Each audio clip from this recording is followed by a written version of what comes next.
Good afternoon. My name is Patrick Rowe, and I'm the Director of Education at the Bronx Museum of the Arts. Thank you for joining us. For today's program, What Does Art Do for You? A youth-centered conversation about art and possibility. This program is presented in conjunction with the exhibition Shaun Leonardo, The Breath of Empty Space, which is on view at the Bronx Museum through May 30th. Each program that we have presented with Shaun's exhibition has started with a poem written in response to The Breath of Empty Space. I will now play I Want to See the Whole Thing for Shaun Leonardo, written by Anne Duplan. The video is about 9 minutes long.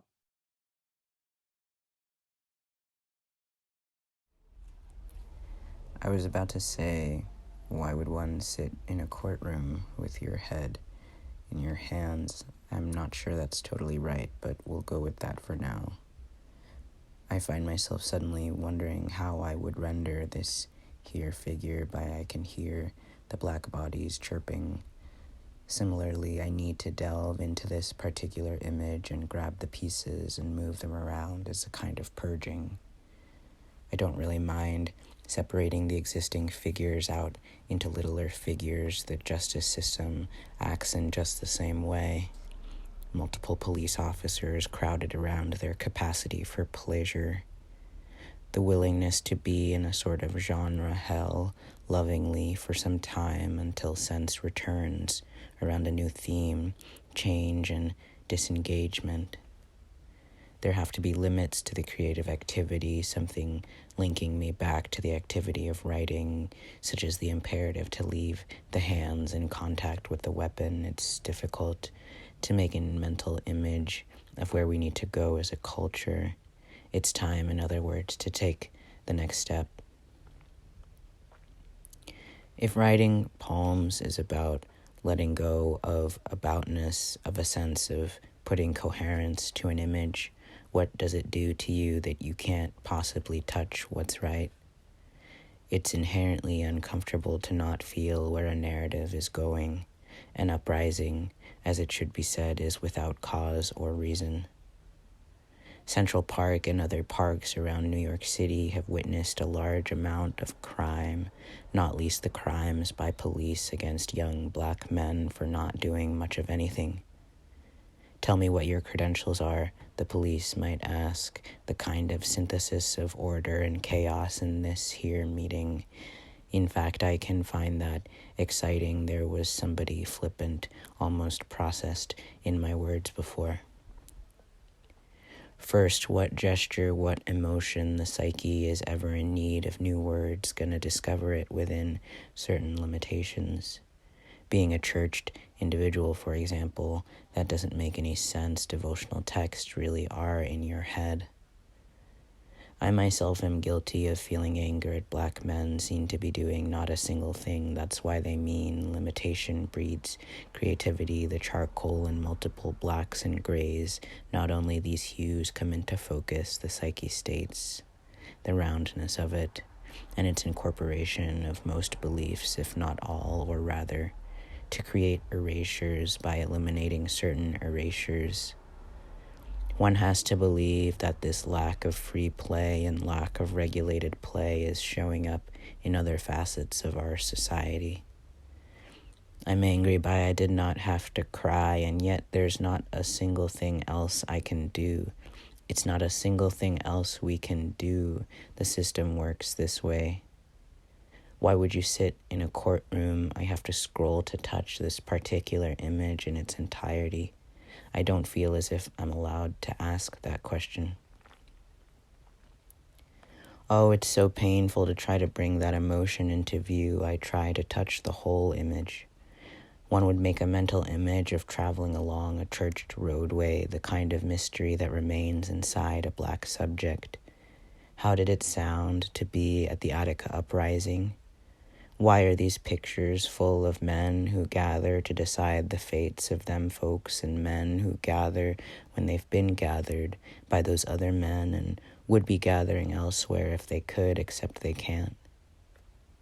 The line work, Shaun Leonardo's line work, you can't even make a mental image of how gentle he's doing it. I'm thinking of Shaun, how he asks folks to believe in gestures, to decide breath and death. No one wants to spend time with death. Too much chaos is painful and unintelligible, which is why these systems exist, to get some order out of death. Alternatively, you could make a mental image of a process where writing a poem about a courtroom scene goes much differently than this. In fact, just as Hongzhi Liang said, we can attach the images later on to the text, a different posture instead of leaning back. It's a tragic groove that comes from mirroring a photograph. Having a mirroring process is like cleaning or organizing. A little chaos feels really good. I'm thinking into how these men sitting in rooms are talking to each other. I, for one, think I might even lose the ability to converse. I hate these pictures of men killing other ones by thinking and talking about it.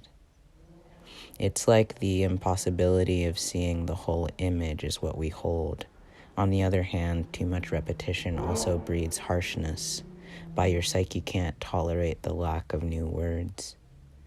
The sort of mystery that comes only from immersing oneself into a subject so that nuance begins to emerge where it wasn't before. It's a level of synthesis that must emerge, that can only emerge. Being up for seeing that one is guilty or innocent by the groove of a series of conversations with power. Power has to go through the multiple levels of processing. Don't make murder a matter of choice. Act on your animal instincts. No chaos is really boring. It's men mirroring pictures of other men. How is it possible to talk in that context? I feel sick. How many men are in these images? Cleaning it out, the visual field, there's ordinarily a flaring out and thoughts, and then coming back into focus. I wanted to touch the whole image anyhow. I didn't have plenty of time to see. I can't live with this here man's head, the smallness of it peeking up, so delicious and disgusting at the same time. Comes the sexual release right at the right time. The kindest matter this figure's done to me is let me get away and leave me alone. I have to touch the whole thing.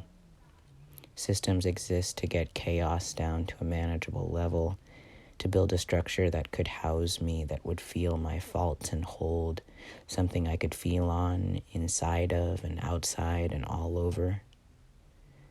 Anyway, I can't sleep and I'm beginning to feel that love, when I feel supremely connected, and usually I am alone and usually walking somewhere, I touch someone and I feel happy to touch them in a manner I can't describe aptly, like I'm so happy they're here and a light fills my body. When I can no longer touch them, I make a mental image for a second that they are supremely happy, and then I don't believe in them anymore, except in the abstract, as I'm doing now. Leave the rest of us out of it. Gentleness comes from repetition, the blankness and largeness of the space that comes between men. What happened to it? There be sour notes and trees in the image. If you're going to kill, do it. Don't decide to do it, to take them out and put them out. As a society, we practice getting into neutral or positive territory. Do we focus on the justice system? Yet when thinking into justice, I feel hunger. Can you imagine that? You touch the justice system. It ought to rely on balance and fluctuation rather than the hardness of the institution which doesn't get at humanity. No, you can't skip the steps to humanity. The psyche is disorganized. That statement was originally about Shaun's images, but now we're somewhere different.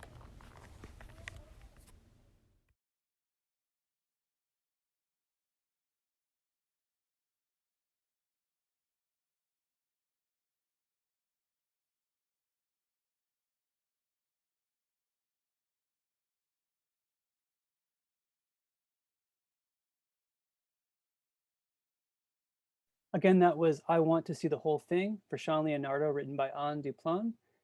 Now I'll introduce today's participants and we'll start the conversation. So I'd ask that everyone turn their video on and their microphones can go on if they would like. So first I'd like to introduce, from the Bronx Museum Teen Council, we are joined by council members Orion Tsao, Aaron Glynn, Jasmine Vital, Linda Spencer, Priscilla Asenso, and is Chioma with us? I don't believe so. But Chioma Oedoma might join the conversation in a bit. A little background about Teen Council. The program was created in 2005 to provide opportunities for young people to engage deeply with contemporary art and the museum space. In this intensive paid after-school program, teens express and discuss ideas and create art relating to issues affecting young people today. The Teen Council recently curated the Bronx Museum exhibition, What We Call Home, Teens Curate the Collection, which is on view through May 23rd. And from Recess Assembly, we are joined by Assembly peer leaders, Latham Butler, Lynn, Yvette Brutus, and Naz. A little background about Recess Assembly. Assembly offers those caught up in the justice system an inroad to art and connections to working artists, and serves as an alternative to incarceration while empowering young people to take charge of their own life story and envision a career in the arts. Once participants complete the program, prosecutors may close and seal their cases, allowing youth to avoid an adult record. Participants may stay involved at Recess through paid long-term training and arts engagement. And finally, our moderator today is Shaun Leonardo. Shaun is a Brooklyn-based artist from Queens, New York. His exhibition, Shaun Leonardo, The Breath of Empty Space, is on view at the Bronx Museum of the Arts through May 30th. And Shaun is the co-founder of the Assembly program. So now I'd like to hand things over to Shaun. Thanks, everybody. Thank you so much, Patrick. And thank you, y'all, for joining me in this space. You know, we started with a poem by Antuplan, who's actually the curator here at Recess, and so therefore really close to the Assembly program. And so it was important to create an opening with his words, a meditation on the criminalization of young Black and brown boys in the tragic policing and charges of the Central Park Five. As a way to meditate on the violence enacted on young Black and brown folks by law enforcement and the court system, but also to create an opening instead to then celebrate Black and brown life and the hope and possibilities carried forth by the young people you see in front of you. And so our starting point in this conversation is, what does or did art do for you?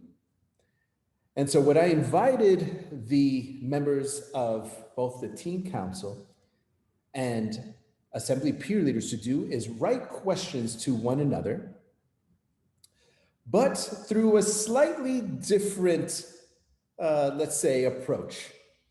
And it might get a little messy, it might get a little confusing, but we're gonna have fun doing this.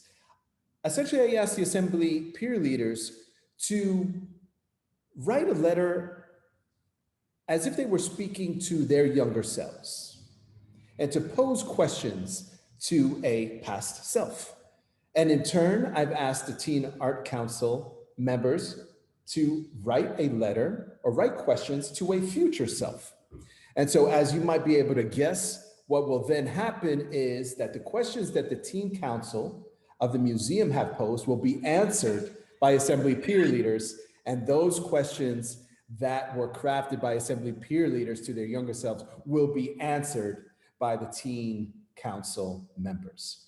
And so I'm going to weave these questions in and out just to open up the dialogue. And what we're going to center in these questions is our feelings around hope, despair, and struggle. And specifically, like I said, what did art do for you? What does art do for you? How does art help you look at any of those things?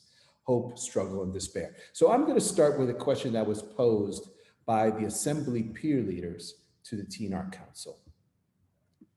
Actually, no, I'm going to do that in reverse, excuse me. So to the peer leaders, and Lynn, I think you wanted to speak up and approach this question first.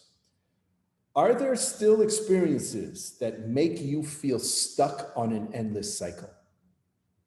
And how did you how did you manage, maybe through art, to stay motivated? Are there experiences that make me feel stuck? Such a broad answer, but I would say life in general, just experiencing life on a day-to-day, especially being in a pandemic, something I've never experienced before. I feel stuck, like, I feel stuck, like, when is my next meal coming? How I'm gonna pay these bills, how I'm gonna take care of my son, things of that nature. It gets hard, you understand? Ways that I find, to get through it. A form of art is something that I do as a business to create wealth. I make, soaps, body butters, and things of that nature. So that gives me an outlet not only to express myself creatively, but therapeutically as well. Okay, thank you, Lynn. So there's two things that I'm gonna call up in regards to the question posed to the Teen Art Council. Lynn suggested that art provides an outlet and one that potentially serves therapeutic purposes.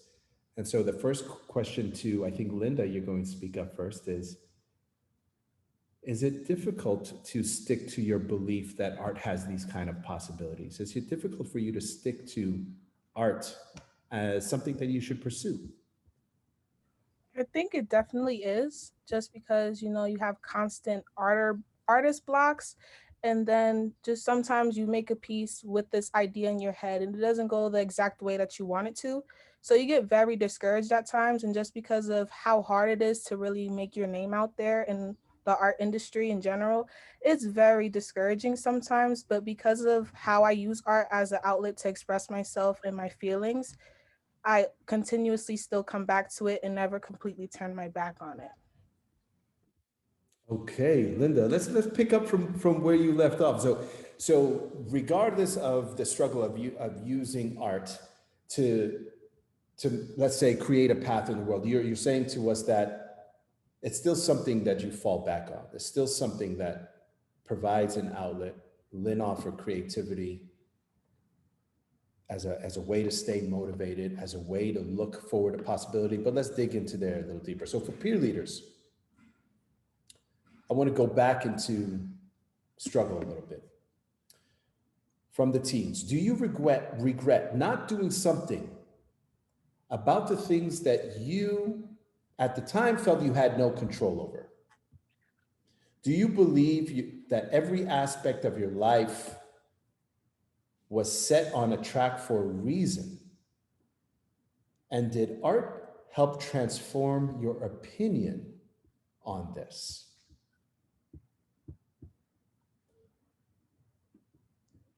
Yeah, I could say something. Go for it, Nas. Definitely, because I know me being locked up a couple of times, I know that definitely sat me down. So me coming to recess is like, I don't know, like it just there's your group sometimes, Shaun, it was your group, sometimes Steph's group. It's just like really just kept me calm. The things we was doing, the especially the things with the clay. Remember we was doing, and we did a video, we did a video time, what we did, I'm sorry. We made a movie about how we made our work, like how I made this film, we did it. It just things like that. I don't know. It just made me feel better. It really sat me down because I know in me, if I never came to research, I feel like I would have gotten in trouble more times. Just knowing me, I know myself. I don't know. Research really just sat me down. Like really, I don't go outside as much often no more. So Nas, let me ask you a little further, because I know that you and I have had some conversations even recently. And yeah, I want to refer back to this question about this idea of being stuck. Like, do you regret not doing something about the things that you felt you had no control over? And then how did art shift your perception of this? Because I know you said earlier to me that in retrospect, you wish you hadn't abandoned art as earlier on in your life experience. yeah. Because I never told nobody this, but even like when I was younger, like my mother she used to get mad, like take my things away, like to say stuff. I can't do that. I should like my aunt brought me a little book and it was real paper. It had flowers in it and everything. I used to write how I felt in the book and like around the thing that I wrote, I would draw like the stuff how I felt like. So what I would have did if I never did this, I would just draw certain things on the side of the paragraph that I wrote.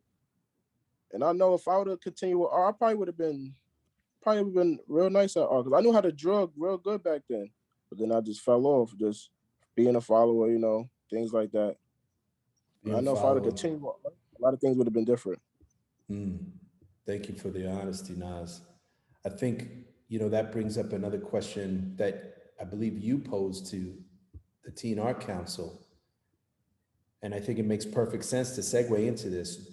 For the teens, do you appreciate your art experiences? I understand now why, Assembly peer leaders may have posed this question. Do you appreciate your experiences? Do you understand how they will inform your future? Any of the Teen Art Council members?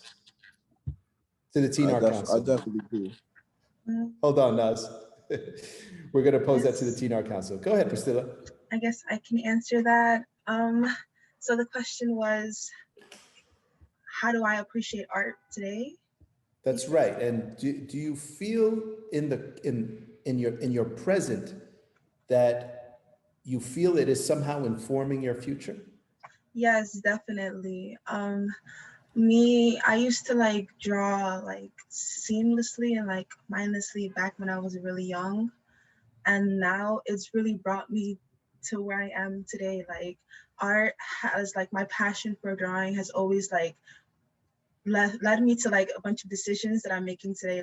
Me being in this program is one of the reasons. Is a product of me having a passion for art. So I do really think that not only today, but in my future, art is really going to keep shaping my future, keep making the decisions that I'm making, and just lead me to where I'm supposed to be. So I hope that answers the question. It sure does. And, I have another question in mind, but I want to open it up at this point to see if anyone wants to pick up where Priscilla left off. So how does art sort of forecast possibilities in the future? There are a few questions that refer to this, that art is a different way of looking at possibility. Anything anyone want to say before I go back into the questions? Could I chime in? Please do, Jasmine. Yeah, so I feel like I know I'm young, but I feel like I was going through a midlife crisis probably a year ago, and I didn't know what to do. I feel like we always people are always telling us, "Oh, what do you want to do in the future?" And I would be like, I don't know. But I feel like with the different opportunities I've had and these art programs, I feel like it set a passion. It sparked a passion in me, and I feel like this is just what I want to do in the future now. So I feel like the possibility, the opportunities I've gotten have led me to this new world that I knew nothing about, because I don't even have an art class in my school. But I feel like things are gonna happen, good things are gonna happen, and it's just art is a way to express yourself, and it's anything that you make it. So appreciate it. Thank you for that. I appreciate that, the sentiment of that. It's anything that you make it. I wanna transition or transfer that same sentiment to either Evie or Latham, and ask you this, posed of course by the teens. What were the lessons that your struggles taught you? And how has it impacted your present self and the ways that you now communicate yourself through art?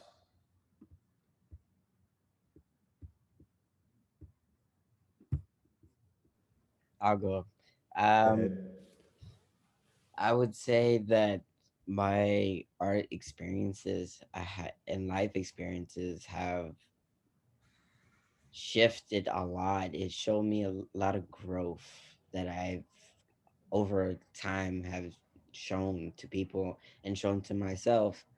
And I running a blink, sorry. It's all right. Keep it going. I totally forgot what I was gonna say. Sorry.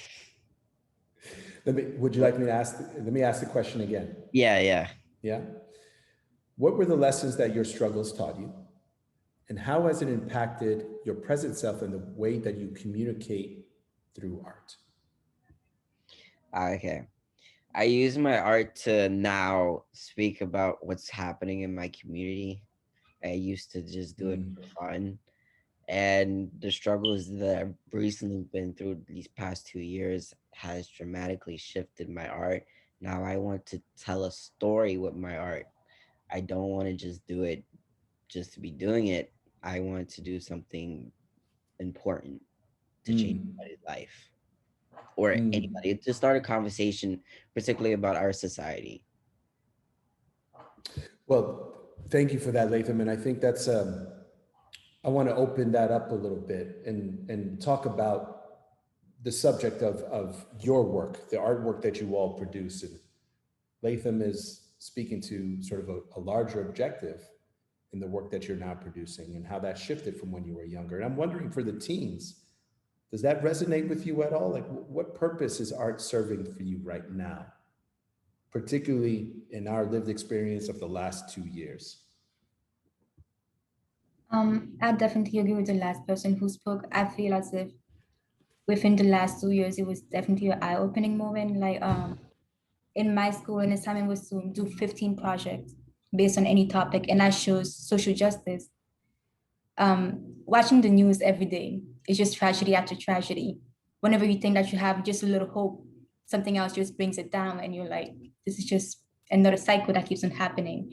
So to be able to express things that every day everybody thinks, but nobody wants to really address because it's so sensitive, and you don't want to speak the topic, and everybody will say, well, you're Black, so obviously that's your side. But it's something that people need to see and understand and just get more exposure to, even if it's just art. A child can look at it, it seems innocent, but the more you analyze it, they're learning something about the world that they're about to face. So that's all I have to say.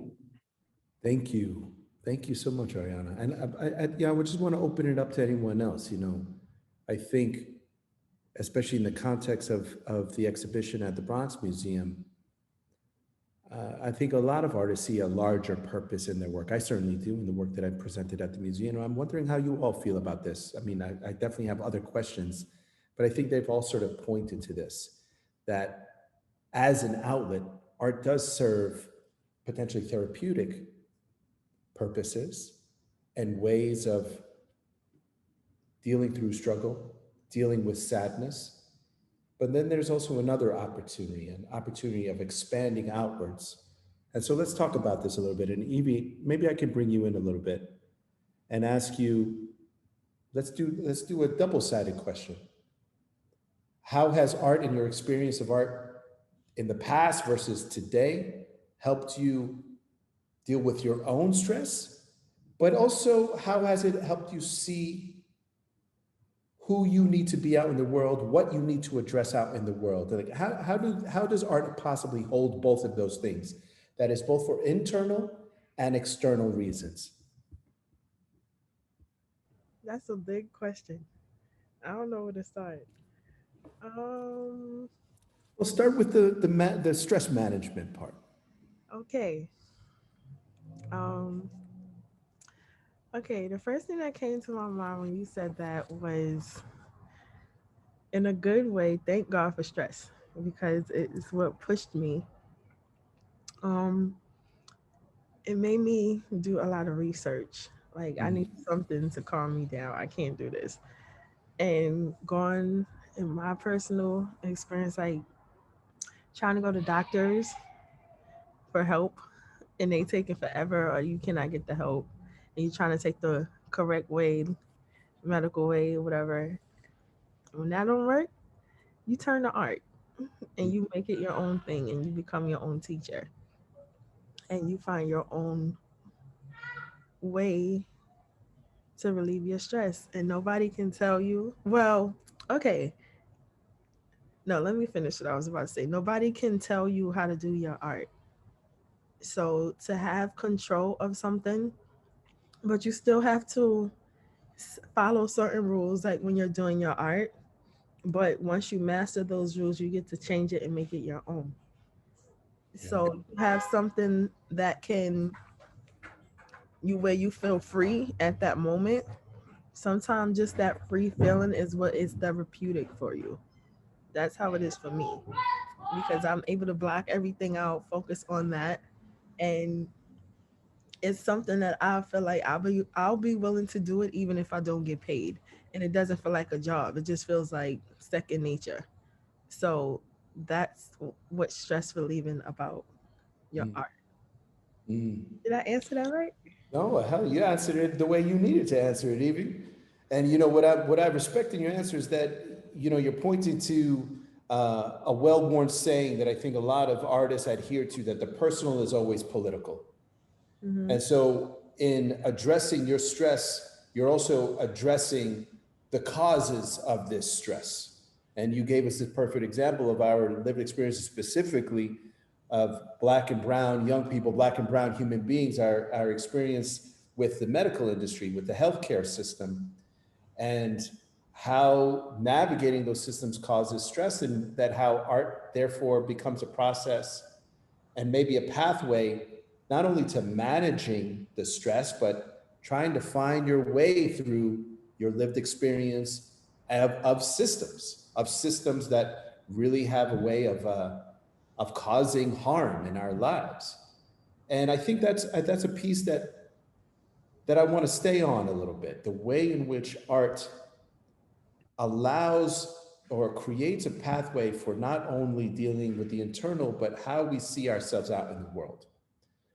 And so, Aaron, I want to call you in since we want to hear your lovely voice and ask you a very similar question that was posed by the peer leaders. Yeah, I was just gonna say, like, I wanted to jump in and Oh yeah, go for it. as well. So this is perfect. So I think, kind of thinking about like my own work, but also just kind of, I mean, this I guess connects to one of the earlier questions, a greater idea of us, participating in these programs. I think, at least with my work, a lot of when I do try to approach these themes that may represent like the, my discomforts within the communities in which I exist, I think like all of, a lot of this political or charge art comes from discomfort of the discomforts that we have with the communities that we live in, just as daily. So I think that the programs like this kind of give us the opportunity to kind of express the anxieties, express the disappointments that we can't actually express within these communities. I think it takes a tremendous amount of bravery to present the failings of group of people or of a structure that we believe is hasn't been recognized or hasn't been recognizing that.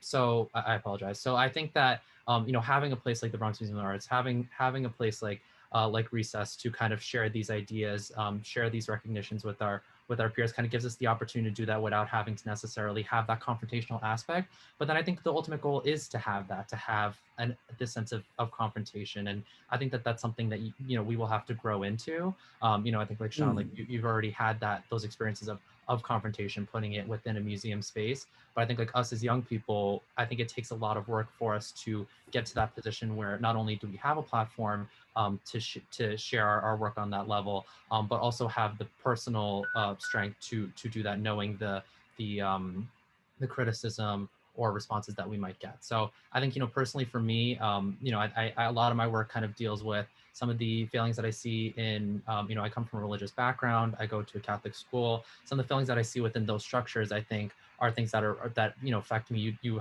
brought up this idea of stress. I think like that's, they affect me very much internally. And while I haven't had the experience of being able to share that with them, at least I have created art in my artistic communities to kind of address them. So eventually I might want to present these artworks to these communities, ask them to kind of consider them. But I think that that's something that, like, at our stage in art, in this stage of our lives as artists, is something that I think that we're still trying to navigate, and programs like this kind of give us the opportunity to do that. Yeah, I really appreciate that, Aaron, because if you look at the potential of a Recess Assembly program or the Teen Arts Council, it is not simply just the outlet, but it is the permission and space to create the platforms. And so so you're not waiting for the permission, you're not waiting for the stage, you are offered to create the stage for yourselves. And I think this is incredibly important to address in this space, especially between an exchange between these two groups. This idea that you have all the tools to engage in the conflicts of your lived experience, of your day-to-day experience. You have all that you need to put truth to power. And so quite often, our responsibility as practitioners, artists, educators, is to just open up that space. And so let's talk about this a little more. Let's talk about the advantages of one of these programs. And let's talk about, as you put forth, Aaron, what it means to have the platforms to all of a sudden start to speak to your truth, to really get into the muck of our day-to-day, and what that does for you. What that does for you in opening up a new way of thinking, potentially. And so I want to address to the peer leaders, a question that very much resonates with this. And thank you, Aaron. And for any and all of the peer leaders, how exactly does art create a space to express yourself freely? And I think what's critical in this question is, what does it mean to actually be able to express yourself freely? What is free to you? I'm gonna just. We're gonna go Latham? No, We'll go both of you. Lynn and then Latham. Okay, so I'm gonna just jump right into it. When I think of art, like the first thing you would think of is like a painting on a wall or something like that, right? But I've come to a realization that art is more than just painting. Art is being able to express yourself, whether that's through music, whether it's through dance, whether it's through poems or whatever. And to be free and to express yourself freely is just to be able to, everything you can't say, everything that you can't do, being able to do within that practice of art, whether it's music, dance, poem, whatever it is. And for me, I get that freedom when I create. I get that freedom when I write, my poems, because I do write poems as well. And it's just liberating when you get that thought. For me, when I'm writing, when I get that thought across and I read it back and see what I wrote on paper, it's like, okay, I can breathe. That's powerful. That's powerful. Thank you, Lynn. Thank you. Let me bring you in. I was just something that she said that really resonated with me. I'm trying to remember it. Hold on, give me 1 second. I remember.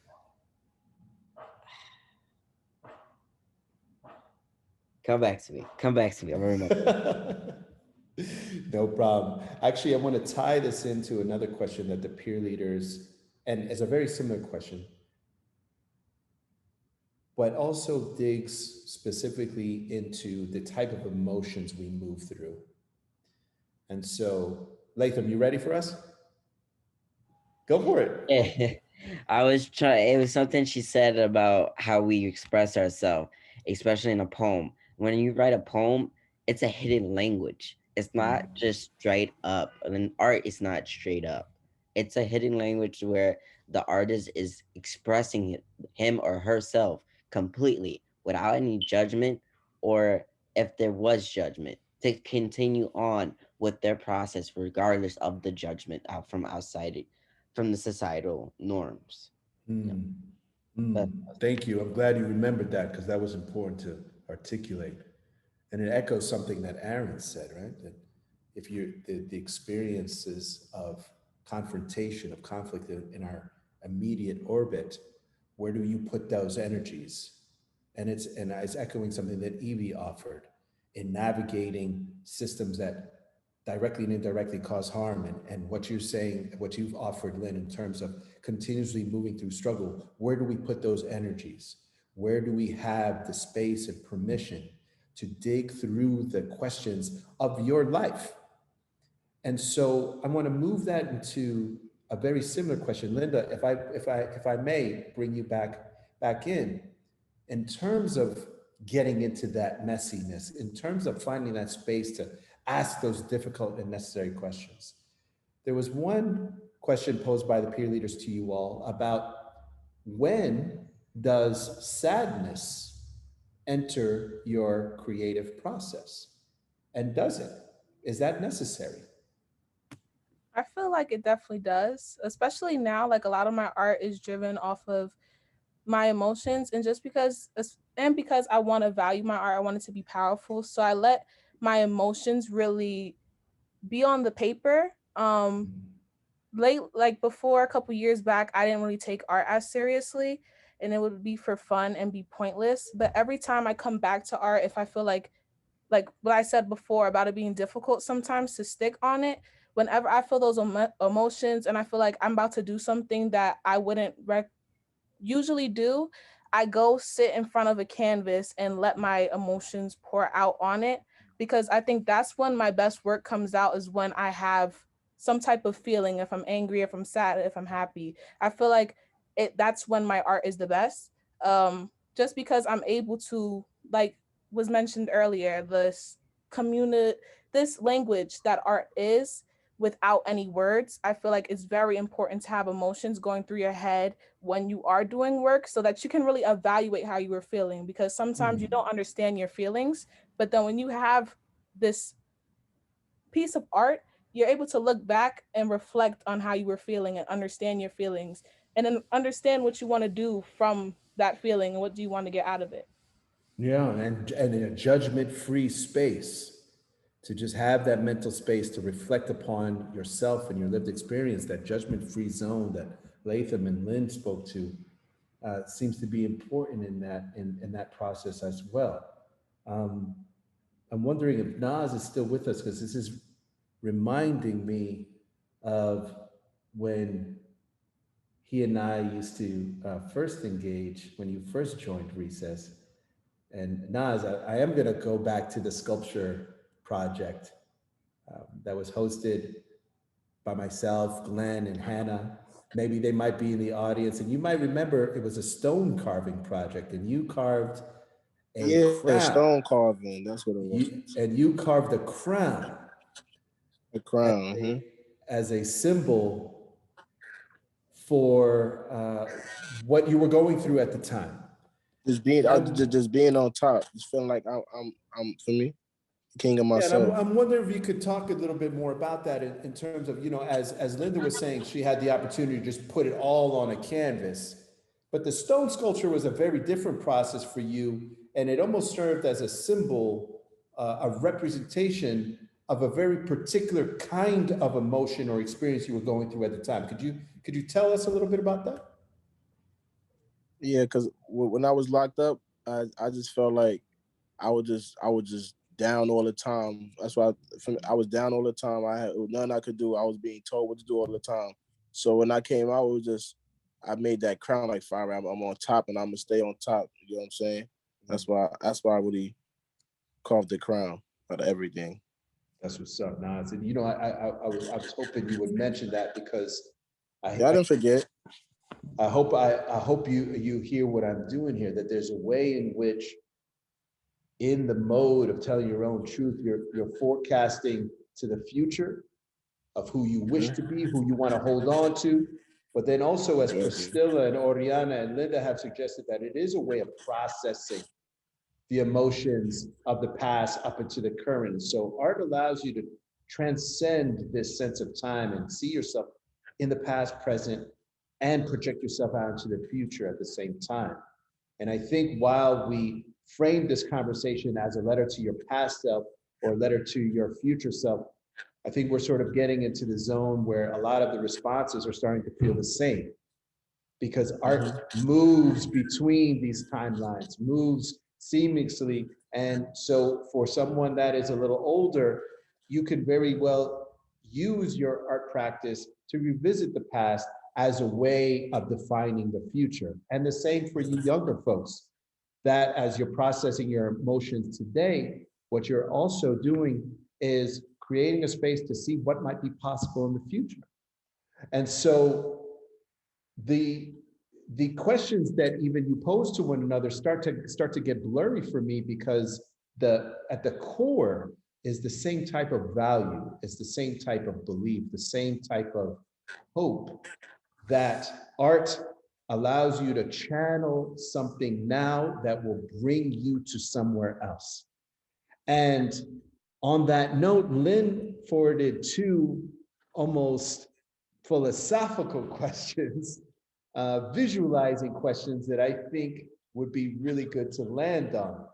So, and I think, Lynn, with your permission, I think we could open it up to everyone to go through these riddles, yeah?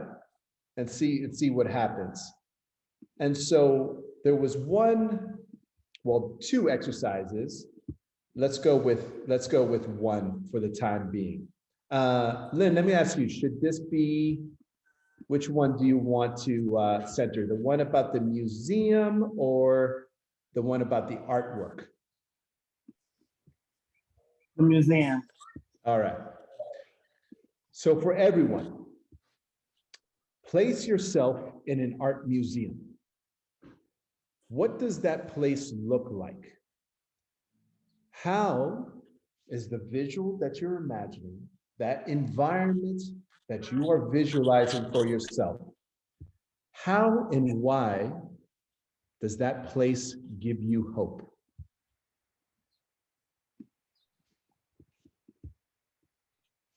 Take a moment. Could I offer my perspective? Of course.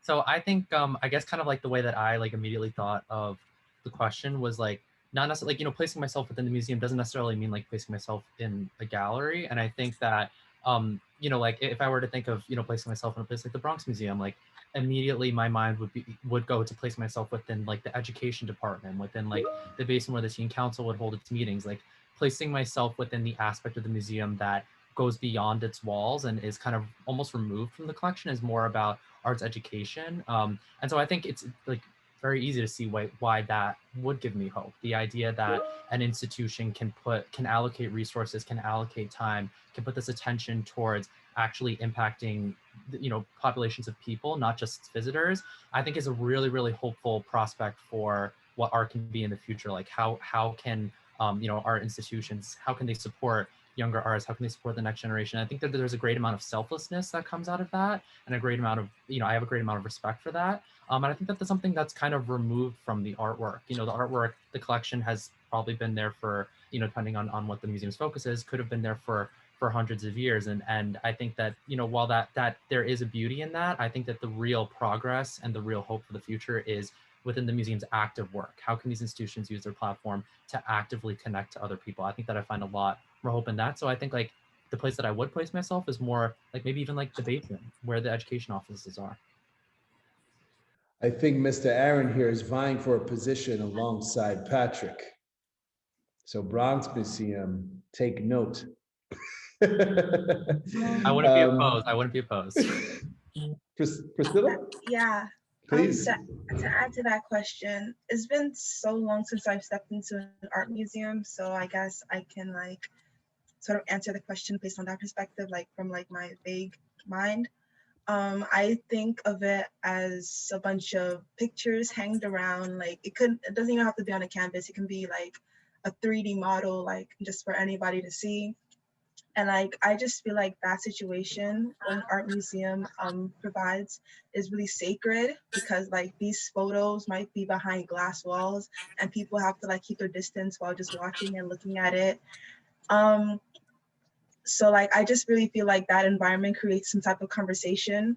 Like people are quiet. They're not, I mean, they could talk to someone while observing the art, but like it's mostly just like them having a conversation, looking at the art, and like their brain just like interpreting what it means to them. And like the artist doesn't like, and like what's so incredible about it is like the artist doesn't even need to be present, but they're inflicting, not negatively, but like they're putting this upon the person who's doing their art.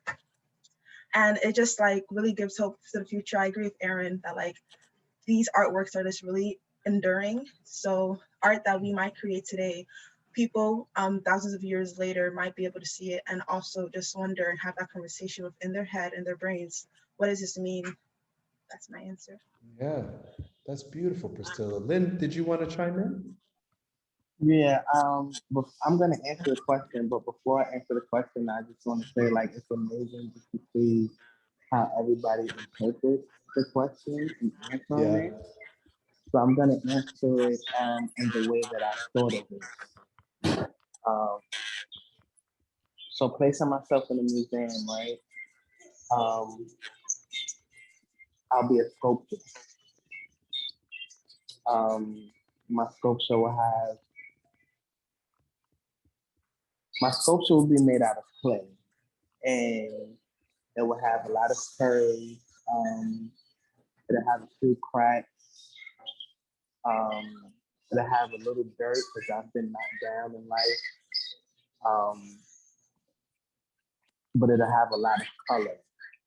But also it'll have a lot of gray areas, right? And what that room looks like is people who find joy, people who find peace, people who find just like freedom when introduced to the world of color.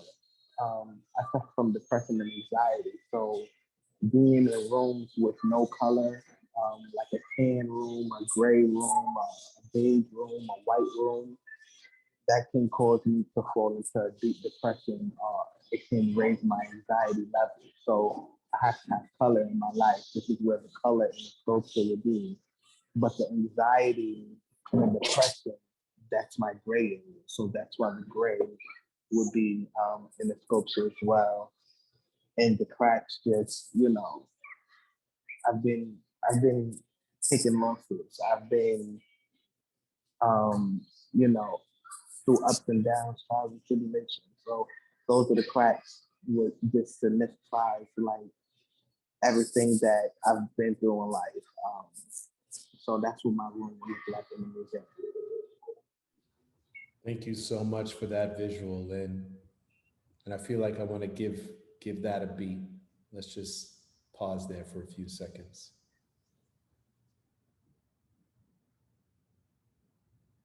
And we have a few minutes, and I want to pose one last question that is actually a challenge for both groups, because we've been exploring questions that are the space between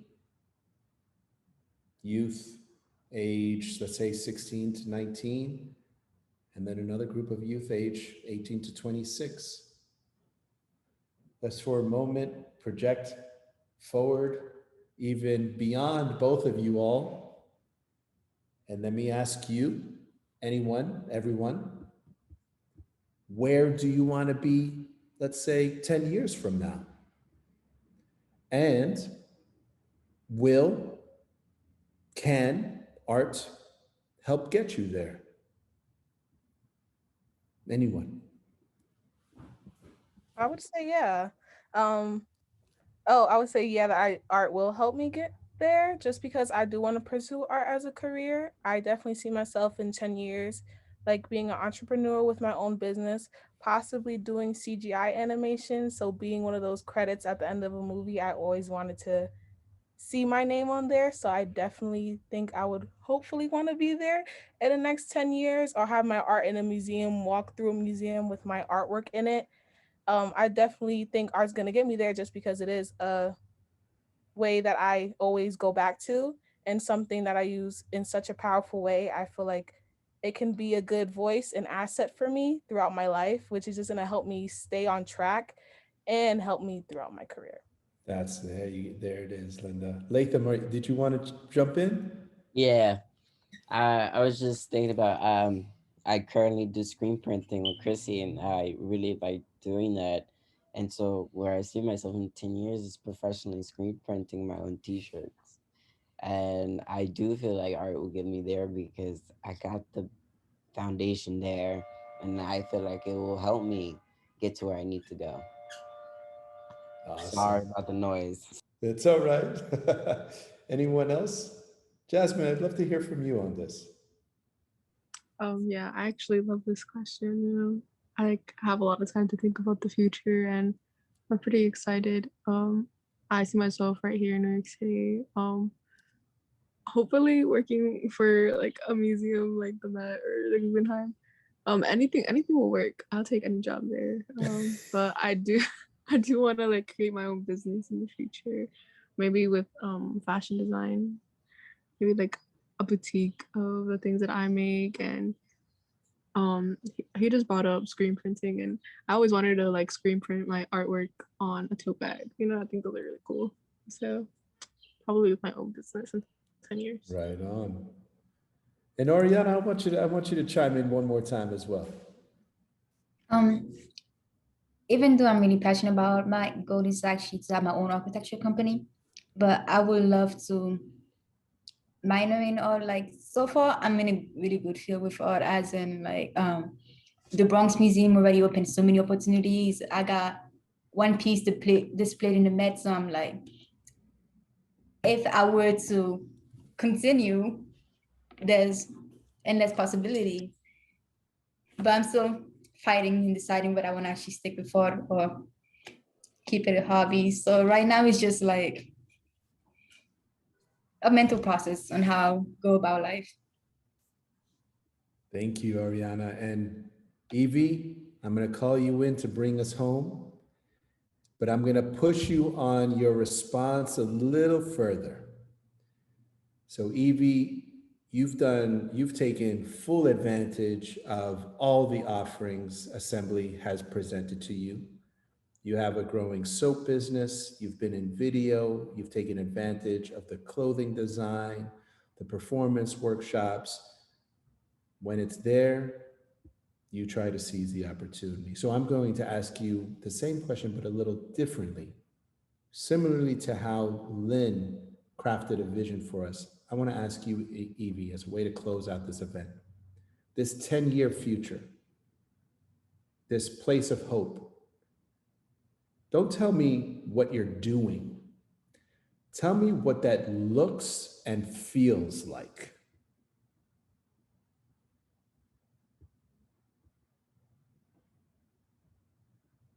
So, do I start this question off with me already being there 10 years? Like, let's just act like it's 10 years Sure. from now. All right, cool. The year is 2000 and I don't know. 10 years from now. So, I'll be 36. So I was counting while you was talking. Like, okay, so, I should have. Okay, as far as like, cause I'm thinking categories like family, personally, business wise. Um, Family wise, I'll probably have another kid. Cause I have a time limit when I'm done, but hopefully, I don't know if it'll go my way. But as far as my life, I don't know if I'm gonna be in Brooklyn. If I am, I will not be here. Or maybe I would. 10 years. That's a good little time, so I could think about that. As far as my business,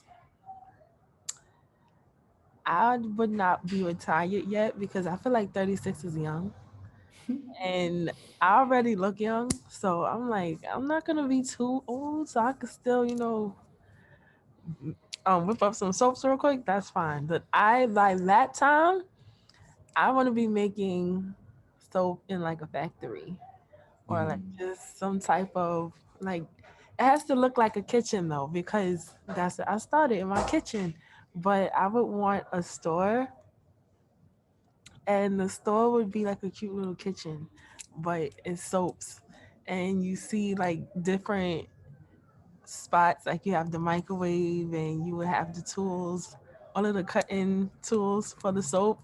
I would want molds around soap molds and but it would look like a bakery because in a way when you make soaps you have to use baking tools.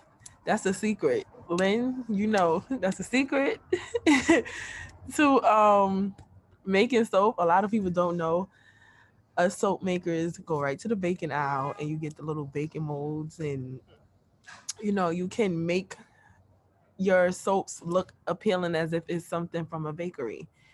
So that's what I would do. That's what I would have by 36. Now I'll be somewhat pushing 40. So if I could stretch it to 40, I don't know how many is it, 7, 8, 9.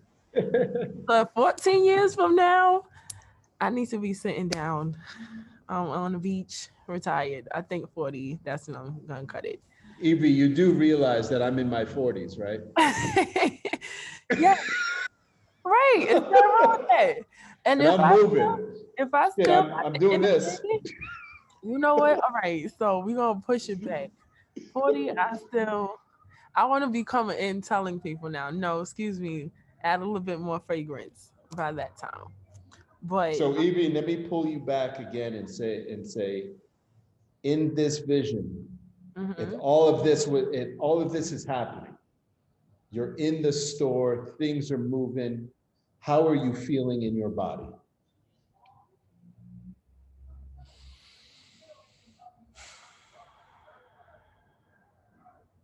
calm. Accomplished but not satisfied, which means I would still want to keep going. Yeah.